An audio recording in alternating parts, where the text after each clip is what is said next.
Terima kasih. Assalamualaikum warahmatullahi wabarakatuh. Waalaikumsalam warahmatullahi wabarakatuh. Shalom, Om Swastiastu, Namo Buddhaya, salam kebajikan. Yang terhormat Bapak Petrus Astio Nugroho, Akademika, MSI selaku dosen pengarah. Yang kami hormati Pak Arif.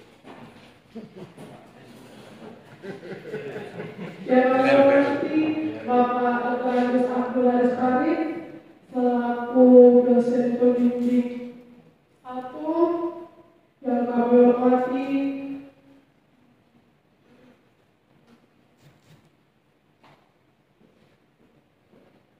Bapak Emil Kamila selaku dosen pembimbing 1. Puji syukur kehadirat Tuhan Yang Maha Esa karena berkat rahmatnya kita dapat berkumpul di ruangan ini. Mohon izin perkenalkan nama saya Devita Sagelo selaku moderator yang akan mengambil acara kita dalam proposal penelitian Saudara Maharani dengan judul Peluang Implementasi Akses Reform Berbasis Potensi Wilayah. Adapun acara seminar proposal penelitian ini terbagi menjadi 5 sesi. Sesi yang pertama, pemaparan materi oleh calon peneliti. Sesi yang kedua, tanggapan, masukan atau pertanyaan dari rekan-rekan taruna. Sesi yang ketiga, tanggapan, masukan atau pertanyaan dari Bapak dosen. Dan sesi keempat, pembacaan berita acara hasil seminar proposal. Dan sesi terakhir, penutupan. Kita masuk sesi yang pertama, yaitu pemaparan materi oleh calon peneliti Saudara Maharani. Kami persilakan.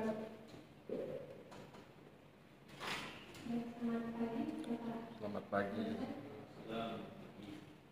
Dengan saya menginvestasikan hasil seminar proposal saya yaitu peluang implementasi akses reform berbasis potensi wilayah studi desa Sumberlaku Kecamatan Luyan Kabupaten Cirebon.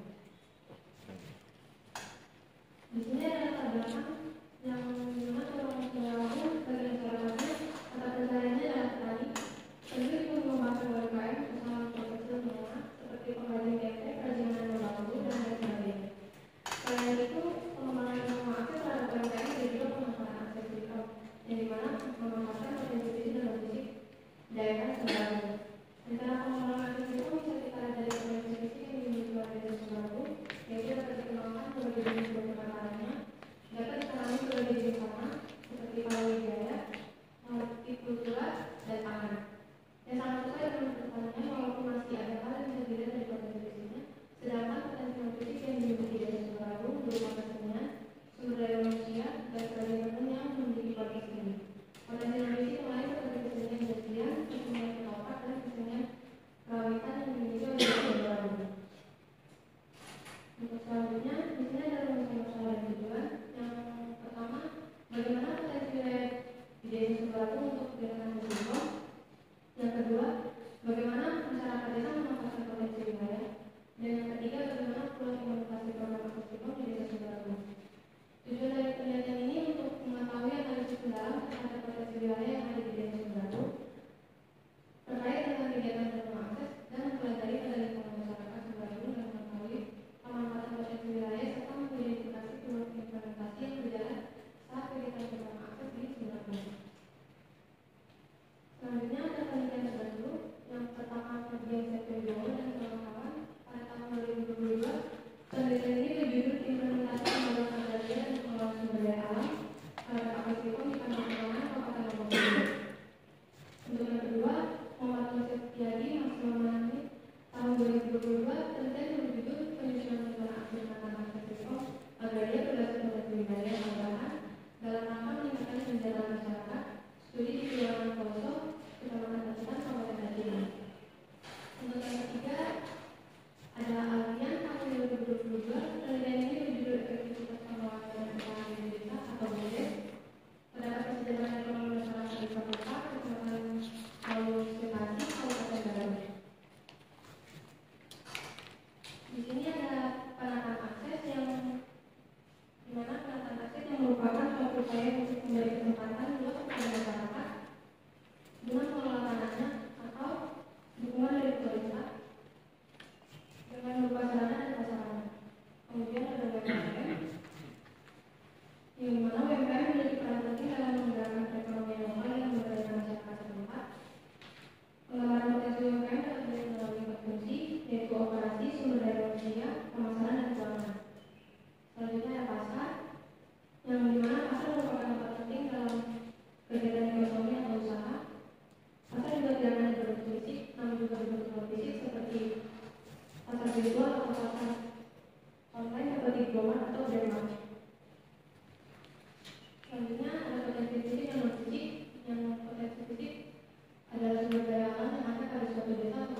batuan, curah hujan, penggunaan dan pemanfaatan tanah, temperatur, kelembapan, angin dan sinar matahari. Untuk potensi non fisik terdiri dari karakteristik sumber daya manusia yang meliputi umur, pekerjaan, seni dan budaya, potensi usaha desa, pertanian dan perkebunan. Terus selanjutnya ada tanpa pemikiran yang bisa dilihat ada reforma agraria yang dibagi menjadi dua, yaitu penataan aset dan penataan akses.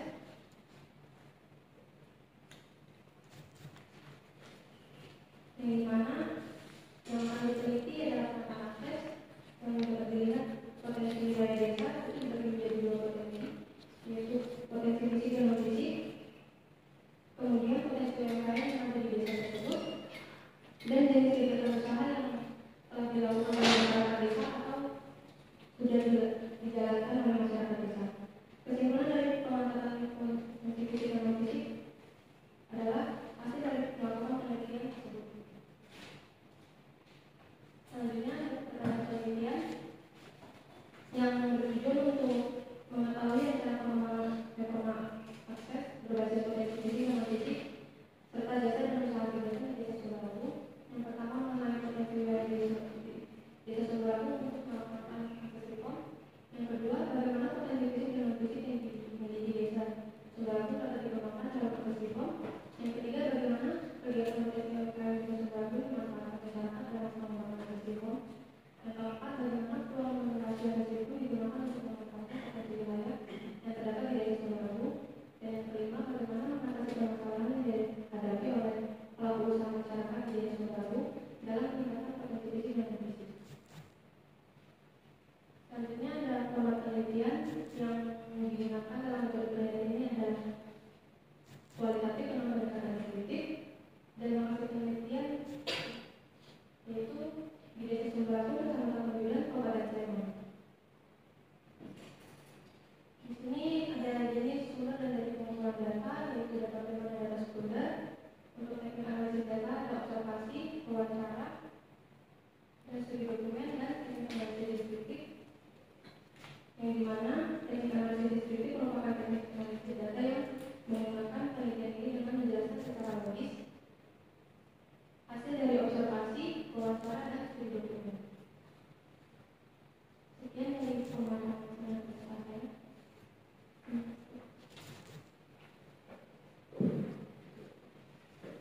Terima kasih kepada saudara Mahdi atas jawabannya. Kita lanjut ke sesi yang kedua, yaitu tanggapan, masukan atau pertanyaan dari rekan-rekan Taruna yang kami batasi sebanyak 2 pertanyaan. Kami silakan. Ya, selamat pagi. Selamat pagi. Ini mau bertanya terkait calon peneliti terkait apa yang membedakan terkait peneliti sekarang dengan peneliti terdahulu. Itu apa yang membedakan? Terima kasih. Baik, terima kasih untuk satu orang lagi. Izin Bapak dosen, perkenalkan nama saya Rebecca. Di sini saya mau bertanya apa alasan calon peneliti memilih lokasi tersebut sebagai lokasi penelitian. Terima kasih. Baik, terima kasih atas pertanyaannya. Mungkin langsung akan ditanggapi oleh calon peneliti. Jadi saya akan menjawab pertanyaan yang pertama, apa yang membedakan terkait peneliti sebelum dan peneliti terdahulu. Yang membedakan itu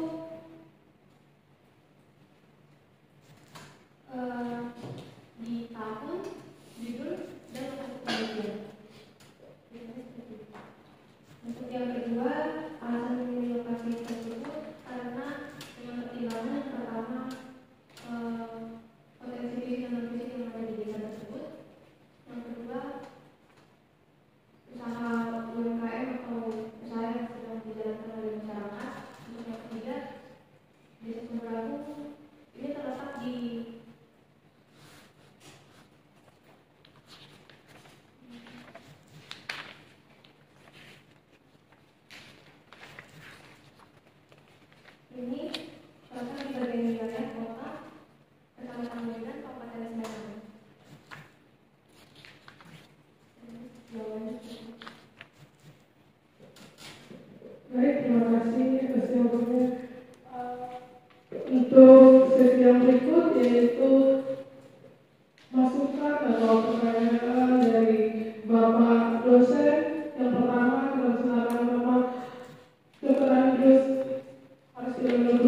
Terima kasih moderator yang saya hormati Pak Farid, Pak Nur Kamila, Mbak Maharani, moderator dan sahabat-sahabat mahasiswa, terutama mahasiswa yang masih di level semester berapa kan?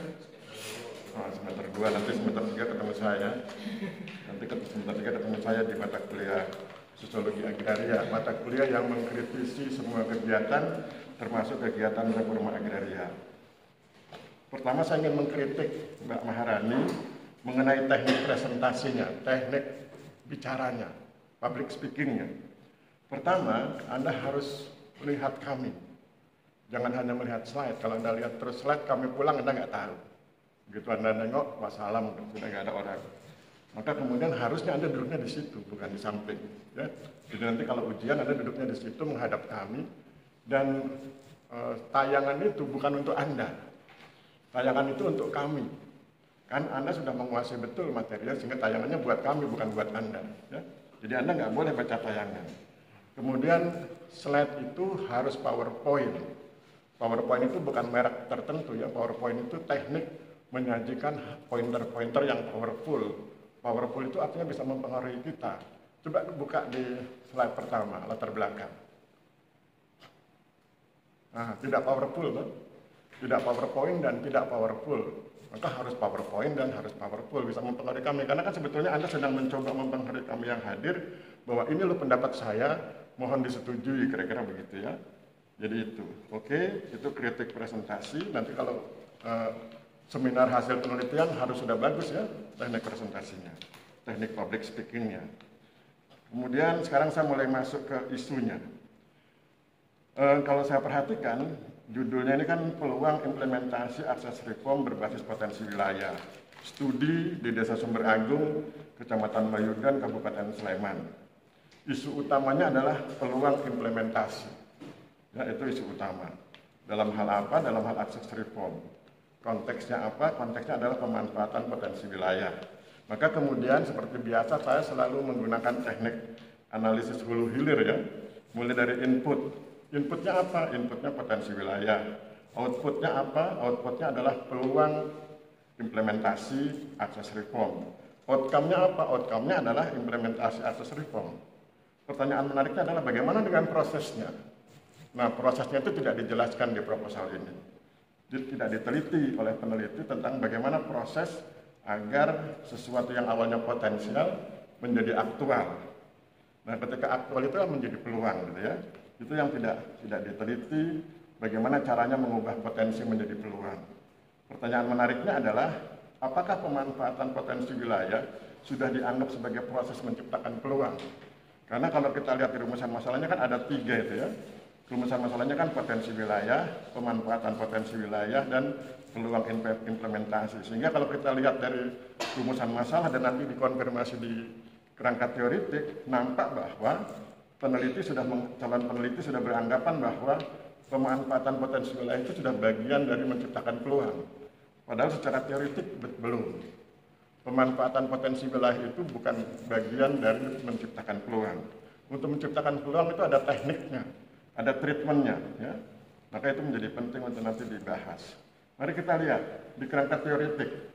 Kerangka teoritik itu terdiri dari penelitian terdahulu, penataan akses, UMKM, pasar, potensi fisik dan non fisik. Jadi belum nampak tentang bagaimana mengubah potensi menjadi peluang. Harusnya ditulis poin tentang treatment menciptakan peluang, ya? Karena isunya kan tentang peluang implementasi. Nah, sekarang saya ingin coba berbagi pengetahuan bagaimana cara atau treatment menciptakan peluang. Pertama, Mbak Maharani harus mengerti bahwa peluang itu ketika dimaknai secara manajemen, nanti Pak Nur ahlinya manajemen, peluang itu ada 4 hal yang bisa dibedah secara manajemen. Pertama, peluang itu adalah opportunity. Orang Indonesia bilang oportunitas. Peluang adalah change. Peluang adalah occasion. Peluang adalah opening. Apa itu? Peluang adalah opportunity, yaitu menciptakan kesempatan. Peluang adalah change, menciptakan kemungkinan. Peluang adalah occasion, menciptakan kejadian. Peluang adalah opening, menciptakan keterbukaan. Nah, itu nanti bisa dibuat sekuensial urutan waktu, mana yang duluan, mana yang belakangan. Misalnya, pertama bedah pikiran. Orang itu dibuka pikirannya bahwa potensi wilayah seperti ini punya peluang. Kemudian tunjukkan padanya berbagai kemungkinan. Oh, kemungkinannya bisa bisnis, kemungkinannya bisa industri rumah tangga, kemungkinannya bisa pemanfaatan agraris gitu ya. Ciptakan berbagai kemungkinan. Kemudian sesudah itu beri kesempatan. Mereka yang ahli bisnis bergerak di bisnis. Mereka yang ahli industri rumah tangga bergerak di industri rumah tangga. Mereka yang ahli agraris bergerak di bidang pertanian. Berikan kesempatan. Sesudah itu Anda baru bisa melihat kejadian. Ya, jadi menciptakan keterbukaan, kemungkinan, kesempatan, baru kemudian kejadian. Gitu ya. Jadi itu teknik atau treatment menciptakan peluang. Sehingga nanti peluangnya bisa macam-macam itu sebagai contoh ya. Bisa agraris, pertanian, bisa komoditas, non-pertanian, bisa bisnis, jasa. Nah nanti itu nyambung dengan kerangka teoretik Anda di poin 3. Jadi yang pertanian, non-pertanian, jasa itu bisa dikerjakan oleh UMKM. Ya, dikerjakan oleh UMKM, kemudian nanti dilempar ke pasar. Ketika bicara pasar, yang Anda bicarakan kan market share. Berapa kemampuan pasar menyerap hasil pertanian, hasil non-pertanian, dan jasa. Nah kalau itu kemudian sudah berhasil diwujudkan, maka penciptaan peluang itu punya 3 manfaat. Dalam konteks Anda, manfaatnya adalah pertama menghela industri rumah tangga. Yang kedua menyerap tenaga kerja, dan yang ketiga menciptakan nilai tambah. Itu treatment menciptakan peluang. Sekarang kita masuk ke yang di bagian dalam. Kita lihat halaman 5. Halaman 5 ini di tinjauan pustaka, di kerangka teoritis ada penelitian terdahulu. Saya ingin menjelaskan sebagai dosen metodologi, penelitian terdahulu itu bisa ditempatkan di berbagai bab. Kalau Anda meletakkan penelitian terdahulu di bab 1, itu berarti Anda sedang bicara novelty, kebaruan penelitian. Tetapi kalau Anda meletakkan penelitian terdahulu di bab 2, di tinjauan pustaka, berarti Anda sedang merujuk teori atau konsep hasil penelitian sebelumnya. Nah, saya lihat di sini Anda terbalik. Anda meletakkan penelitian terdahulu di bab 2, tetapi isinya berbicara tentang kebaruan. Kalau kebaruan bicaranya di bab 1. Kalau di bab 2, silakan tulis penelitian terdahulu, tapi rujuk teori mana, konsep mana yang Anda acu agar kemudian bisa mendukung penelitian Anda. Oke, kemudian kita masuk ke berikutnya. Di halaman 11, kerangka pemikiran. Coba tolong ditayangkan kerangka pemikirannya. Oke, kita lihat kerangka pemikirannya ya. Pertama Anda harus bedakan mana yang bagian alir kerangka pemikiran dan mana yang bagian alir metode penelitian atau teknik penelitian. Kesimpulan seperti yang Anda buat di kerangka pemikiran itu tidak masuk dalam bagian alir kerangka pemikiran, dia masuknya di bagian alir pelaksanaan penelitian. Pengambilan data, analisis, bla bla, terakhir kesimpulan. Sedangkan di kerangka pemikiran, bagian alirnya harus memuat isu utama Anda. Isu utamanya kan peluang implementasi. Coba lihat di kerangka pemikiran. Mana peluang implementasi? Nggak nampak ya? Nah, makanya kemudian nanti coba dimasukkan di situ karena peluang implementasi itu adalah isu utama. Jadi harus masuk di bagian alir kerangka pemikiran. Kemudian masuk ke halaman 11 di metode penelitian.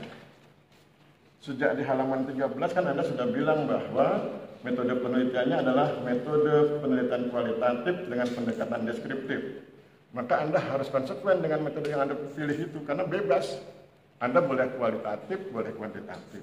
Ketika Anda memilih kualitatif, maka harus konsekuen. Nah, kemudian kita lihat di halaman 14. Di halaman 14 ditulis, pada penelitian ini informan ditetapkan dengan memperhatikan makna bahwa informan terdiri dari subjek penelitian dan seterusnya, bla bla bla. Pertanyaannya, mana referensinya? Harusnya ada referensinya, buku siapa yang Anda gunakan, gitu ya. Itu. Kemudian yang berikut di halaman 15 di teknik pengumpulan data. Anda tulis dalam buku Sukandaru Midi 2006. Pertanyaan saya, siapa beliau Sukandaru Midi? Apakah itu sahabat Anda, kawan Anda, atau siapa? Karena ketika saya cek di daftar pustaka nggak ada. Di daftar pustaka nggak ada nama Sukandar Rumidi. Dan ketika saya cek di Google Scholar, nggak muncul namanya. Google Scholar itu para ilmuwan ya. Nah, maka kemudian saya pikir harus dijelaskan siapa beliau, karena ketika kemudian saya lihat substansinya salah. Kenapa saya bilang salah? Mari kita lihat. Beliau mengatakan penelitian kualitatif mempunyai ciri yaitu data yang dikumpulkan dinyatakan dalam bentuk nilai relatif. Itu salah itu. Metode penelitian kualitatif tidak dalam bentuk nilai relatif, tapi dalam bentuk deskriptif, naratif, bukan nilai relatif. Kenapa saya bilang salah? Nilai relatif itu dianut oleh teman-teman yang menggunakan metode kuantitatif. Nilai relatif itu contohnya begini, sering, jarang, tidak pernah. Itu kualitatif, tapi dalam konteks kuantitatif. Itu disebut sebagai nilai relatif. Itu dalam rangka menentukan skor. Misalnya nanti kalau sering dikasih nilai 3, jarang dikasih nilai 2, kemudian tidak pernah dikasih nilai 1. Dalam rangka scoring, nilai relatif itu.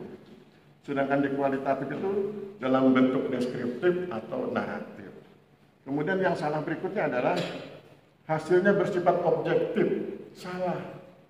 Metode penelitian kualitatif hasilnya bersifat subjektif. Jadi kalau orang baca laporan penelitian, kemudian ketika dia lihat metode penelitian kualitatif, dia sudah paham, oh ini beliau subjektif, tidak objektif. Ya, beda. Kalau yang objektif itu metode penelitian kuantitatif itu objektif.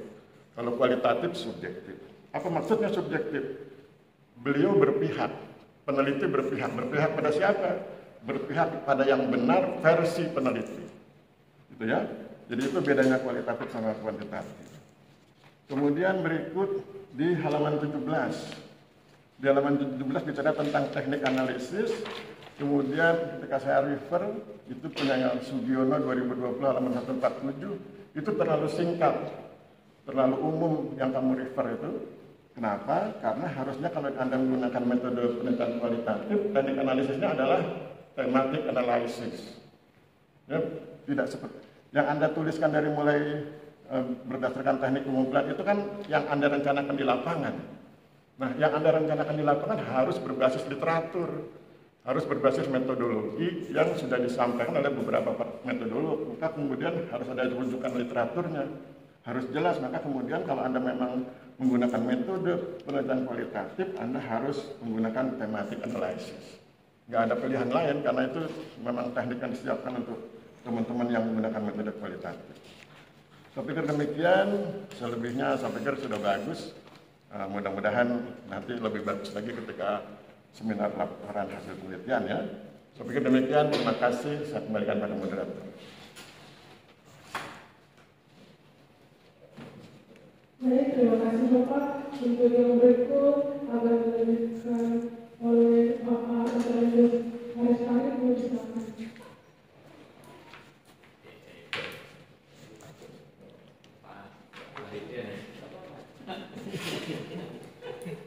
Nanti gomnya modelnya seperti aku bro.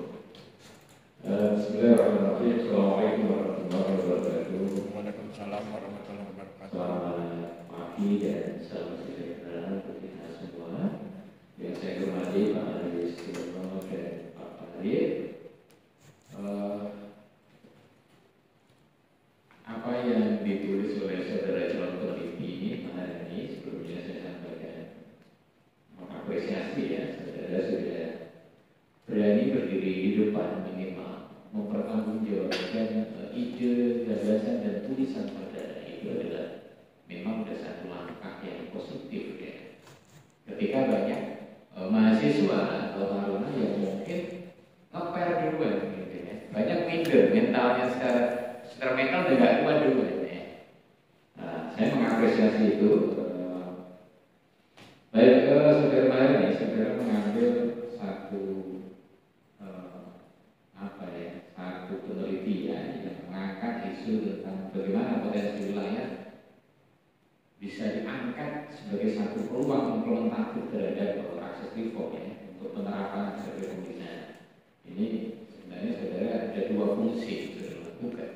Selain fungsi akademik menyelesaikan studi, saudara punya fungsi sosial ya, dalam membantu desa itu agar kemudian desa itu semakin berdaya. Syukur-syukur kemudian pemerintah tertarik ya melirik daripada lokus penelitian Desa Sumber Agung sebagai lokasi ya reforma agraria, utamanya di akses reform ya. Baik, saudara Maharani, saya lihat tulisan saudara masih banyak typo-nya ya. Ini yang saudara sudah baca detail dari awal sampai akhir ya. Bahkan per huruf saudara harus baca dan pastikan tidak ada typo-nya. Nah, sebenarnya akan terbantu kalau saudara menggunakan Mendeley ya. Oke, nanti saudara bisa baca ya dan bisa cek lagi. Kemudian tadi masukan dan beberapa kritik dari Pak Naristiono tolong dicatat baik-baik, digunakan sebagai bahan penyempurna ya proposal saudara, agar kemudian saudara nanti ketika di lapangan betul-betul menjadi seorang periset yang tangguh secara keilmuan.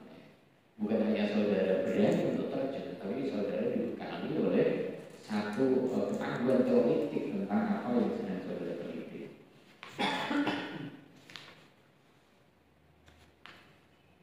Jadi deponya memang agak bertebaran ini ya, jadi bukan ada ya. Nah kemudian saya ingin menambahkan ya, tadi kalau berbicara tentang kesejahteraan, utamanya ekonomi ya, saudara angkat, kemudian jadi 7 ya. Dalam 7 ketika saudara mengangkat tentang UMKM, saya kira itu terlalu sederhana ya. Saudara bisa menambahkan lagi tentang teori-teori peran UMKM dalam ekonomi, bahkan mungkin hal-hal yang penting teoritik tentang UMKM itu ditambahkan lagi di dalam subbab tentang UMKM. Kemudian tentang pasar, kalau saudara ingin mengatakan bahwa pasar memiliki peran di dalam bagaimana aktivitas ekonomi di UMKM, saudara tidak perlu menyajikannya dalam subbab tersendiri. Jadi masukkan saja itu di bagian pembahasan tentang UMKM. Ya. Sehingga ini nggak ada sama sekali ngomong pasar, tiba-tiba ada pasar. Gitu ya. Nah, jadi itu bagian dari UMKM. Kemudian sedikit lagi di halaman 10 ini kalau bisa tidak kosong seperti ini Mbak ya, lebih dari separuh saudara kosong ya. Ini buatlah isi dengan gagasan tulisan saudara ya.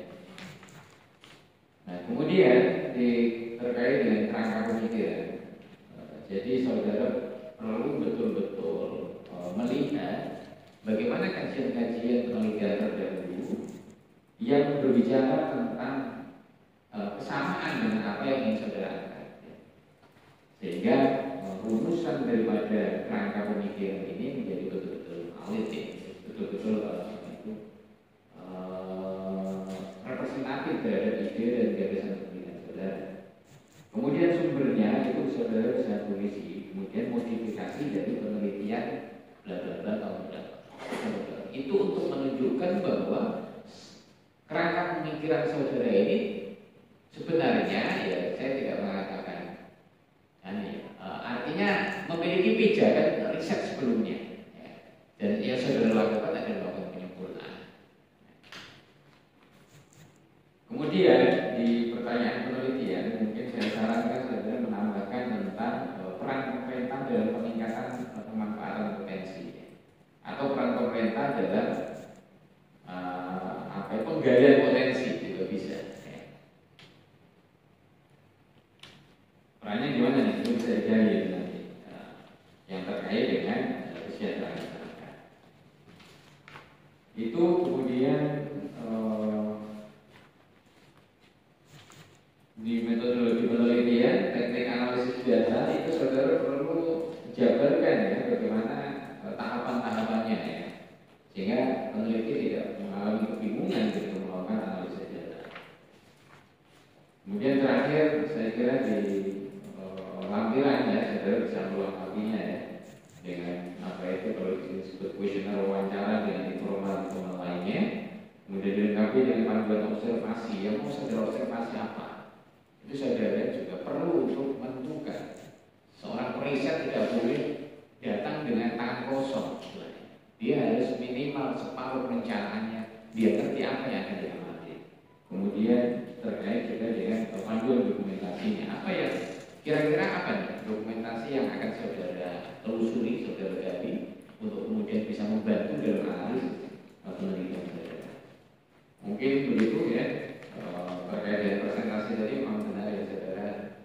Ya masih, saya kira masih perlu dan bisa diperbaiki ya ke depan.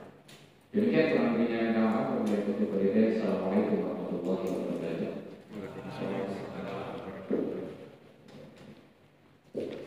Terima kasih banyak Dr. Anjas Aristiono dan Dr. Anjas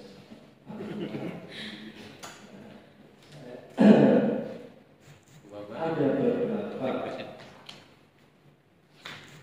Oh iya, bagus dua ya.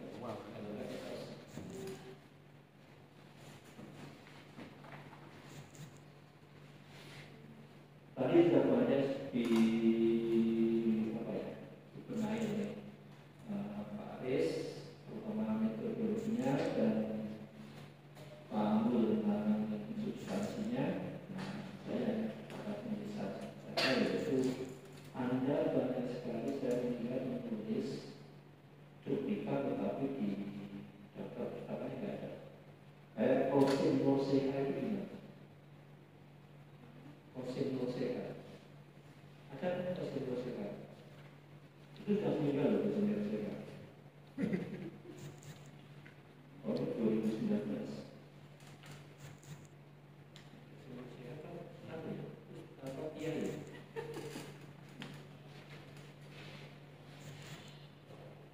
Halaman pertama, konsen-konsekan. Saya ingin tahu gimana, judulnya apa, atau ini nama lain bukan ini dia ini.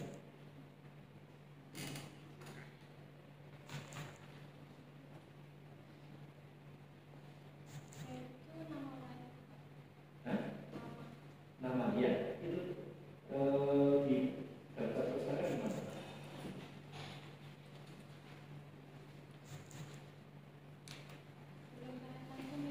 Oh belum. Nah, banyak sekali yang seperti itu. Tadi dilihat ya, banyak sekali duplikat ada seperti tapi tidak di daftar pustaka. Nah, kemudian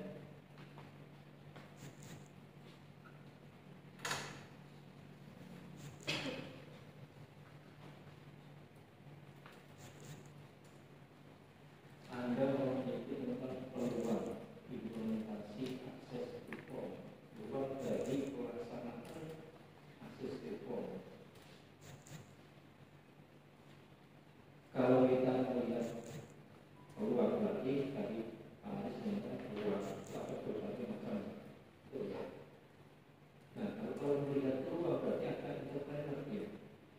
Kalau seorang entrepreneur berarti dia harus bisa mampu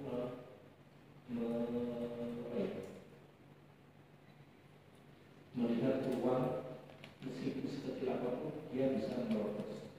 Nah, itu adalah ciri entrepreneur. Coba nanti teori-teori kewirausahaan dimasukkan. Terus kemudian masalah pasar atau pemasaran. Beda loh. Pasar sama pemasaran. Ada pasar, pasarnya besar, tapi dia tidak pandai pemasaran, dia tidak punya peluang. Gitu. Dia ada pemasaran, ada dia masuk pemasaran atau pasar atau dua-duanya. Kalau dua-duanya dipisahkan di pasar dan pemasaran. Oke, kemudian potensi fisik, potensi ini dan sebagainya. Kalau potensi fisik dikemas kemudian ada potensi non fisik. Ini gimana Anda melihat, mengkaitkan? Tadi ditanya Pak Amu tentang cara mencari data-datanya itu gimana? Antara fisik itu Anda lihat, tapi dihubungkan dengan non fisiknya. Nah, sumber daya alam, terus ada non fisik dihubungkan. Anda harus kaitkan di situ.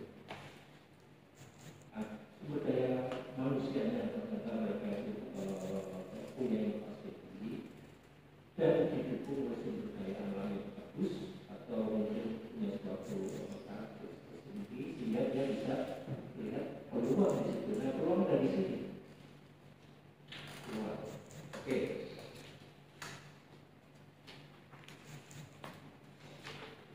Nah, terakhir, jadi Anda bikin metrik saja. Metrik tentang apa? Bahan-bahan yang Anda cari itu apa saja? Metriknya ini sehingga apa? Anda misalnya tidak kosong seperti yang dikatakan Pak. Jadi saya itu apa sih yang saya cari mau itu sesuatu yang tidak perlu Anda ambil, sesuatu yang sangat perlu lupa Anda ambil. Maka di sini harus dipastikan tidak ya panduan wawancara kalau tapi kan yang penting itu adalah ingat dulu panduan wawancara itu breakdown dari metrik tadi. Nah, ini metrik sehingga ada kuesioner. Nah, itu saja dari saya untuk Mbak siapa? Maria. Bukan ini Pak. Siapa? Ini Pak. Ini.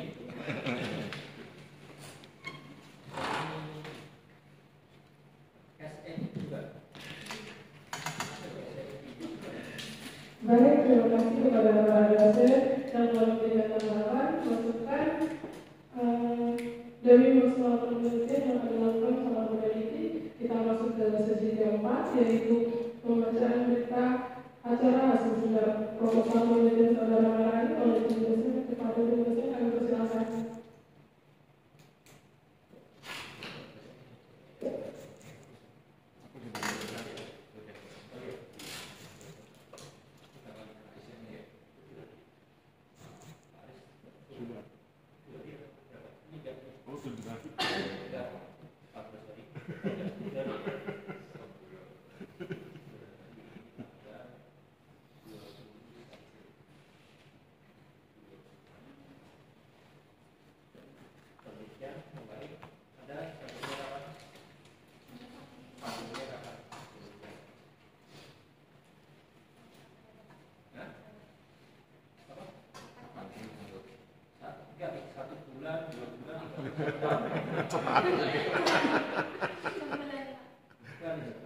Kalau setahun lewat.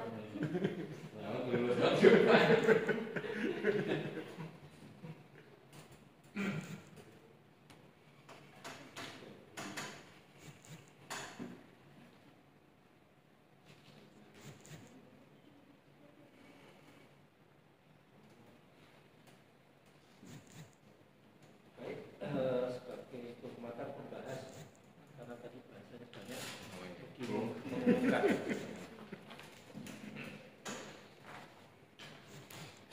Oke, terima kasih Pak Farid. Jadi saya sampaikan bahwa hari ini Kamis 21 Maret 2024 kita sudah melaksanakan seminar proposal penelitian atas nama Maharani, dan dari hasil diskusi kami bertiga proposal penelitiannya dinyatakan diterima. Ya, aplaus dulu silakan. Ya. Diterima dengan perbaikan. Ya. Kalau nanti dalam waktu 7 hari tidak diperbaiki, kita seminar ulang. Ya. Kemudian diberikan waktu penelitian selama 30 hari dari mulai 1 April sampai 30 April. Ya, sampai ke demikian, saya kembalikan kepada moderator. Terima kasih. Baiklah, dengan selesainya pembacaan berita acara hasil sidang proposal, maka selesai juga acara kita pada pagi hari ini. Saya selaku moderator mengucapkan terima kasih kepada Bapak dosen serta rekan-rekan sekalian. Dan akhir, mohon maaf apabila ada salah kata maupun perbuatan. Wassalamualaikum warahmatullahi wabarakatuh. Waalaikumsalam warahmatullahi wabarakatuh.